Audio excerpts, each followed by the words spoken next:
So here we are with Mrs. James. Mrs. James is the candle maker here at Hale Farm. Good afternoon. Hello. How are you?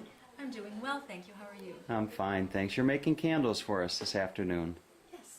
And what is that you're dipping it into? This is mostly beeswax with some paraffin in it. Uh-huh. Of course, back in the day, they were using mostly animal fat, but they would have a lot of this time of year as they were butchering the animals on the farm. Uh-huh. And usually the candle making would be done in the fall. It's a little cooler. You are trying to get ready for winter as well in those shorter days. I noticed that all the candles are the same color. Did they ever progress to the point where they were making candles for, of different colors back then, or? No, No? not really. Your animal fat candles are like bacon grease. They're like a cloudy white. Uh-huh. You also have, of course, the beeswax. If it's pure beeswax, it's a beautiful golden yellow. There's also bayberry, which is a nice pale green, Mm-hmm. and has a wonderful fragrance. But, they just didn't bother to take the time to color their wax. Did families make candles on their own, or did they go usually and buy them? Usually, they made their own. Again, not trying to waste all that animal fat that they had. Because Uh-huh. if you think about it, if you're burning only one candle or so a day, still that's a few hundred candles you need to get through the year. Sure, sure. There are records from stores where there's a lot of wick being sold, but not so much candle wax. It's mostly people were using what they had on their farm there and processing it. And time-wise, start to finish, how long does it take to make a candle? Well, I guess I should say, if you work all day long, about 250 candles you can make a day. 250 in a day? Yes. If your wicks are prepared, and you see it takes about 25 dips to make each candle. Here we are with just the wicking. After 5 dips, 10, 15, 20, and then here we have a candle. Now this may sound like a silly question, but somebody that had a farm, where would they get the wicks? Oh, behind you we have flax growing, and you'd put in an acreage of flax or so. It's that tall, thin plant there with the blue flower, the pretty blue flower. Sure, and that's where they'd get the wick.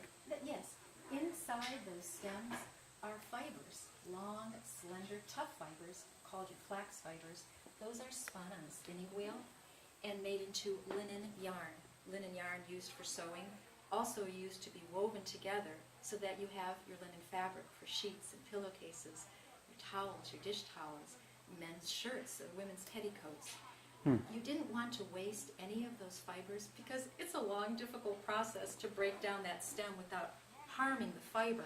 And so even the little fibers you would spin on your spinning wheel, and that would be tow. That would be your wicking, tow rope, or if you wove that together, tow sacks. Interesting. And earlier you were showing some of the visitors here some of the different candle holders that they would use back in the 1800s. Can you show us some of those? Absolutely. This is what you would use at home.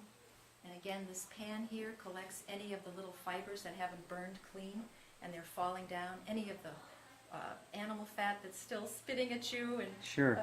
And dripping would come down here and protect your hand. You can't take this out into the barn. Can't take this really outside. The wind will just blow it right out. And how dangerous that would be to put on the floor of a barn. So you would use your lantern there. And also something else you could use, almost like maybe like we might think of as a flashlight. You would take this, and you see with this point, you could easily put it in between the chinks of the logs, or if you were outside, you could put this in a rock wall, perhaps, where there's spaces, or you could hang this on a beam, and this would be kind of a quick source of light. Now you could use that, I mean, to kill 2 birds with 1 stone. If there was a burglar out somewhere, you could take that out, and you'd have a candle to see him, and you'd have something to poke him, right? There we go. Now I hadn't thought of that, but yeah.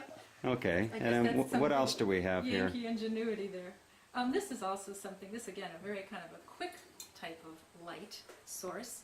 You would put animal fat in here, and again, some tow, wicking that would come over here, and it would be pulling, of course, the fat over here and keeping that flame lit. Sure. You could hang this up as well Uh-huh.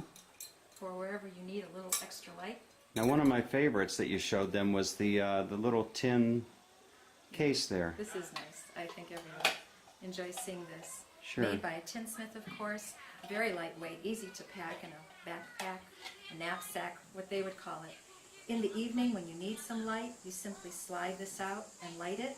As you have this perched on it could be a rock or on a log, as this is burning, it's going to reflect a little bit off of the metal back here, so it increases the light.